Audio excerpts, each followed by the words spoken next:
गुन्हेगार कुठल्याही पक्षाचा असो त्याची हयगय केली जाणार नाही। तुम्ही बघितलं असेल कोणाकोणावर कारवाई होते कशी येते त्याच्यामध्ये आम्ही कुठे इंटरफेरन्स करत नाही।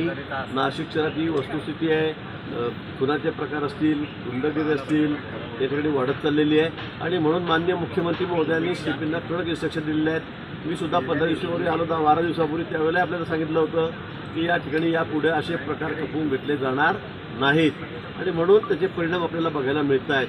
पण ही वस्तुस्थिती आहे की नाशिक शहरामध्ये काही गुंडांना जास्त माग आली आहे। गुंड म्हणजे अगदी रस्त्यावर सुद्धा रात्रीसुद्धा कोणी कोणाचा धक्का लागला, कोणी दारू पिऊन जातं ती टिबल सीट 4-4 सीट लगेच त्याला कोणी मारतंय, कोणी त्याला चाकू मारतंय, कुठे मर्डरसारखे प्रकार त्या ठिकाणी झाले, MD सारखा त्याचा वापर या ठिकाणी चाललेला आहे आणि म्हणून मला वाटतं की या सगळ्यांवर नियंत्रण करणं अतिशय आवश्यक आहे। आपणच वेळोवेळी दररोज वर्तमानपत्रांच्या टीकाही करतात, पण या ठिकाणी आता यापुढे असे प्रकार खपवून घेतले जाणार नाही।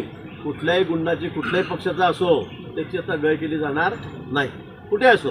या ठिकाणी कोणाची घरं बळकून घ्यायची, कोणाचे बंगले बळकून घ्यायचे, जमिनीवर जाऊन आपले बोर्ड लावून टाकायचे, तिथे टपऱ्या ठेवून द्यायच्या, मग त्याच्यावर कोणी अट्रॉसिटी करायची, कोणी धार्मिक स्वरूप हिंदू मुस्लिम त्याला द्यायचं, यापुढे हे अजिबात चालणार नाही।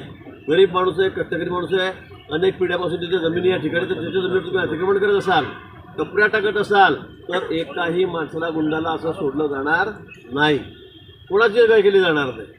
कोट्यवधी रुपयाच्या जमिनी आहेत त्या गरीब माणसाच्या, तो बिचारा अंगात कपडे राहिले नाही आणि या गुंडांनी त्याच्या जमिनी बळकावून घेतल्यात, अशी उदाहरणं आमच्याकडे आहेत। आणि म्हणून यापुढे आता पोलीस प्रशासनाला सूचना देण्यात आलेल्या आहेत की काही झालं तरी अशा प्रकारची दादागिरी गुंडगिरी खपवून घ्यायची नाही।